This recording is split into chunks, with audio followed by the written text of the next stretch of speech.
नमस्कार, आप देख रहे हैं दैनिक सवेरा। मैं हूं आपके साथ सृष्टि शर्मा।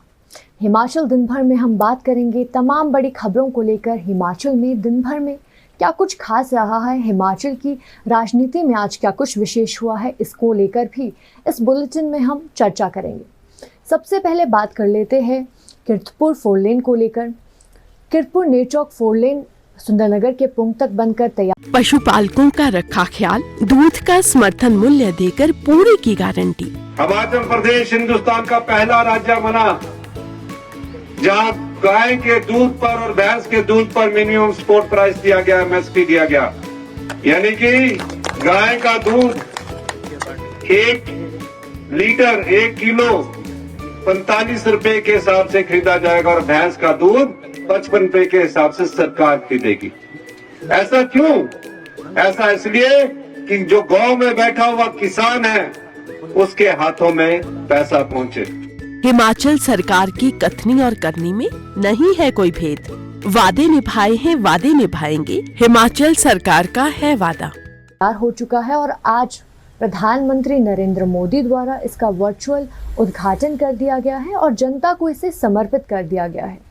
करीब 3,400 करोड़ की लागत से बने इस फोरलेन को बनने में 12 साल का समय लग गया और अब इसे जनता को समर्पित कर दिया गया है। ये फोरलेन न सिर्फ लोगों को पर्यटन की दृष्टि से महत्वपूर्ण है, बल्कि सामरिक दृष्टि से भी इसका बेहद महत्व है, क्योंकि इसी फोरलेन के माध्यम से जो लेह लद्दाख के लिए सेना का सामान जो आता है वो भी यहीं से होकर जाता है। और अब इस फोरलेन के बनने के बाद जनता को सहूलियत होगी और इसके साथ ही अब जो ये फोरलेन का आज वर्चुअली उद्घाटन कर दिया गया है। हालांकि आपदा के दौरान इसके कार्य में थोड़ी धीमापन ज़रूर आ गया था, लेकिन करीब 70 किलोमीटर लंबे इस फोरलेन को अब बनकर जो तैयार 12 साल लगकर जो बनकर तैयार हो गया है, जनता को समर्पित कर दिया गया है। और आज वर्चुअली गुरुग्राम से प्रधानमंत्री नरेंद्र मोदी ने इसका उद्घाटन किया। साथ ही कुछ और योजनाएं जो हिमाचल को लेकर थी उनके आज वर्चुअल उद्घाटन नरेंद्र मोदी के द्वारा किए गए और करीब 7 करोड़ की ऐसी योजनाएं थी जिनको आज जनता को समर्पित कर दिया गया। अगली खबर का रुख करते हैं कि प्रदेश के मुख्यमंत्री ने विपक्ष और बागी नेताओं पर क्या तीखा हमला बोला है। हिमाचल प्रदेश के मुख्यमंत्री सुखविंदर सिंह सुक्खू आज इंदौरा के 1 दिवसीय दौरे पर थे, जिस दौरान उन्होंने यहाँ पर कई सारी योजनाओं का उद्घाटन किया और इस दौरान उन्होंने IIT भवन गंगत का उद्घाटन किया और इसे जनता को समर्पित कर दिया। ये भवन जो है करीब 5 करोड़ 36 लाख रुपए की लागत से बनाया गया है। इसके साथ ही ताराखड्ड जो कि 324 करोड़ की लागत से एक पुल इस पर बना है, उसका भी उद्घाटन किया गया। इस दौरान मुख्यमंत्री ने प्रदेश में चल रही स्थिति को लेकर भी कई बातें कही हैं और इस दौरान उन्होंने विपक्ष और बागी विधायकों पर भी जमकर हमला साधा। मुख्यमंत्री ने कहा कि आपदा के दौरान जहां पर प्रदेश में बीते दिनों जो आपदा आई थी, उसके बाद यहाँ पर जो प्रधानमंत्री है, जो हिमाचल को अपना दूसरा घर कहते हैं, उनके द्वारा कोई भी आपदा प्रभावित क्षेत्रों के लिए मदद नहीं की गई। ना ही हिमाचल को आपदा प्रभावित राज्य घोषित किया गया, ना ही कोई ऐसे राहत पैकेजेस हिमाचल को दिए गए जिससे कि जनता को राहत मिल सके। साथ ही उन्होंने कहा कि इस दौरान उन्होंने अपनी निजी जो उनका संपत्ति है उसमें से 51 लाख रुपए की धनराशि देकर जनता को राहत पैकेजेस बांटे हैं और साथ ही मुख्यमंत्री राहत कोष के द्वारा जनता को राहत पैकेजेस देने की कोशिश की है ताकि आपदा के दौरान भी जनता को सहयोग दिया जा सके। साथ ही इस दौरान उन्होंने बागी नेताओं पर भी हमला बोलते हुए नजर आए। मुख्यमंत्री ने कहा कि बागी नेताओं ने 10-10 करोड़ रुपए लेकर विपक्ष का साथ दिया है और जिस तरीके से बागी नेता लगातार लोकतंत्र की हत्या कर रहे हैं, ये बेहद ही शर्मसार है और हिमाचल की राजनीति में इस तरीके की चीज़ें होना बेहद ही शर्मसार और बुरी है। अगली खबर का रुख करते हैं कि किस तरीके से आज जो हिमाचल में यहाँ पर कहाँ पर आस पड़ोस युवा संसद कार्यक्रम का आयोजन हुआ और इस कार्यक्रम में क्या कुछ विशेषताएं रही। अगर बात की जाए तो कुल्लू में आस पड़ोस युवा संसद कार्यक्रम का आयोजन किया गया था। नेहरू युवा केंद्र के द्वारा इस कार्यक्रम को आयोजित किया गया था, जिस दौरान 300 से अधिक युवाओं ने इसमें भाग लिया और अलग अलग विषयों पर यहाँ पर चर्चा की गई। जिस दौरान जो मेन विषय थे इस कार्यक्रम का, क्योंकि जो मकसद था वो युवाओं की प्रतिभा को बढ़ाना और मतदान को लेकर उन्हें जागरूक करना और समाज में उनकी भूमिका को समझाना, इस कार्यक्रम का मकसद यहाँ पर था। और इस दौरान जो 5 विकासखंड कुल्लू के हैं, जिला कुल्लू के हैं, वहाँ से 300 प्रतिभागियों ने इसमें पार्टिसिपेट किया और इस दौरान इन्होंने अलग अलग विषयों पर चर्चा की, जिसमें कि युवाओं ने माय भारत पोर्टल पर युवाओं का पंजीकरण कैसे किया जाए, लोकतंत्र में नारी शक्ति की भूमिका अहम किस तरीके से है और वोकल फॉर लोकल की अवधारणा और इसकी इसी तरह के मोटे अनाज की क्या उपयोगिता है, ऐसे विषयों को लेकर यहाँ पर चर्चा की गई। इस दौरान एसपी कुल्लू और एसडीसी कुल्लू भी मौजूद रहे, जिन्होंने युवाओं से चर्चा की और इन विषयों को लेकर अपने विचार भी युवाओं से साझा किए।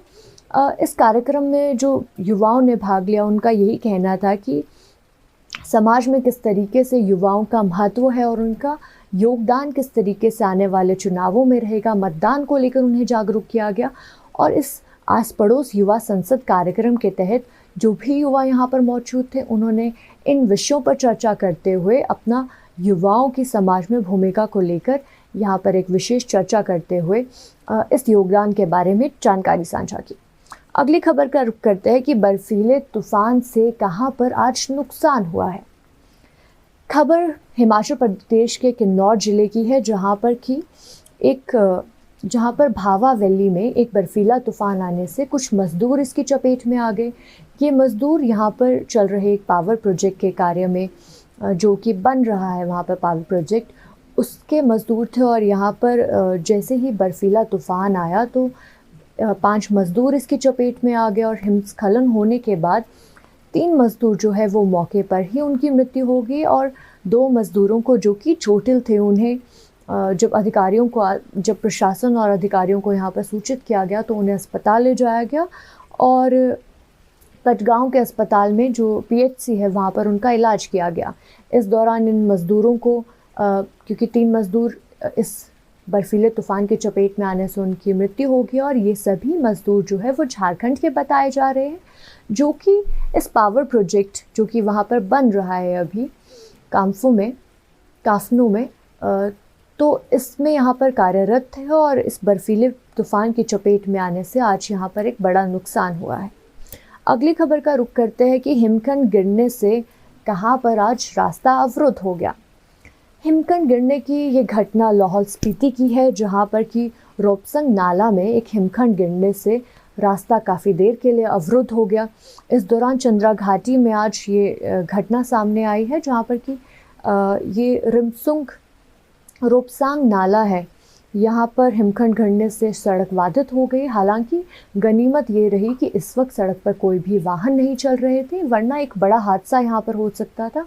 हालांकि रास्ता बंद होने से काफ़ी घंटों तक यहाँ पर वाहनों की आवाजाही बाधित रही और प्रशासन की टीमों द्वारा इस जो हिमखंड है इसे साफ़ करने के लिए यहाँ पर तुरंत टीमें भेज दी गई और क्योंकि मौसम के चलते यहाँ पर कई सारी दिक्कतों का लोगों को पहले भी सामना करना पड़ रहा है, आज ये घटना हिमखंड गिरने की रोपसंग नाला के पास से सामने आई है। अगली खबर का रुख करते हैं कि आज ये जो लाहौल स्पीति में अभी मौसम बिगड़ा है, इसके दौरान क्या एक अच्छी तस्वीर सामने आई है।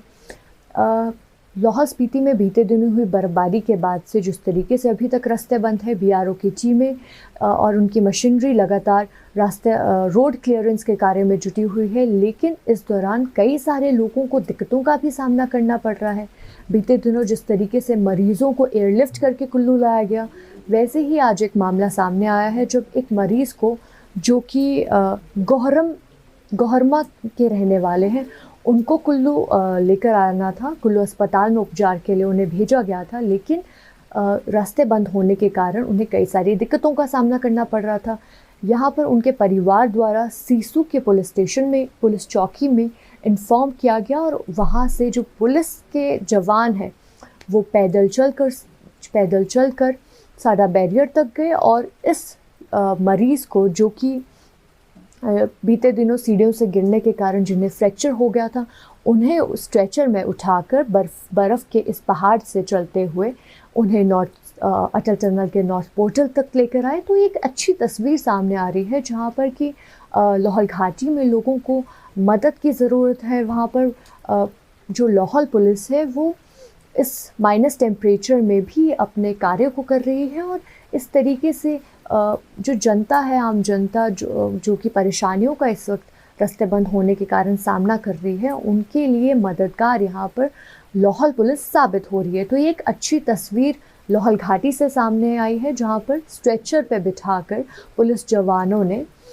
इस मरीज़ को अटल टनल के नॉर्थ पोर्टल तक पहुँचाया, और फिर इस मरीज़ को गाड़ी में बिठाकर कुल्लू अस्पताल भेज दिया गया जहाँ पर इनका उपचार चल रहा है, और अब मरीज़ जो है वो बिल्कुल ठीक है।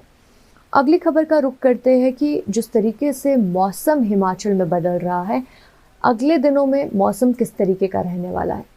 हिमाचल के मौसम की बात की जाए तो लगातार मौसम विभाग द्वारा मौसम ख़राब होने को लेकर अलर्ट यहाँ पर जारी किया गया है, और मौसम विभाग द्वारा 11 मार्च यानी कि आज सोमवार से 14 मार्च तक ख़राब मौसम को लेकर अलर्ट जारी किया गया है। इस वक्त की मैं बात करूं तो कुल्लू में बारिश का दौर शुरू हो चुका है, और तापमान में भी यहाँ पर गिरावट दर्ज की गई है। जबकि ऊपरी इलाकों की बात की जाए तो ऊपरी इलाकों में हल्की बर्फ़बारी को लेकर मौसम विभाग द्वारा संभावनाएं जताई गई है, और ये भी कहा गया है कि अब 14 मार्च तक मौसम जो है इसी तरीके से बिगड़ता जाएगा। हालांकि उच्चवर्तीय इलाकों में 14 मार्च को ख़राब मौसम को लेकर ये अलर्ट, जो खतरा है उसके लेकर यहाँ पर अलर्ट यहाँ पर जारी किया गया है, और मौसम विभाग ने कहा है कि 16 मार्च से प्रदेश का मौसम फिर से साफ़ होता हुआ नज़र आएगा। ये कुछ तमाम जानकारियाँ थी और अपडेट्स थे जो दिन भर में हिमाचल में हुए हैं। हिमाचल की खबरों के लिए आप देखते रहिए दैनिक सवेरा टीवी।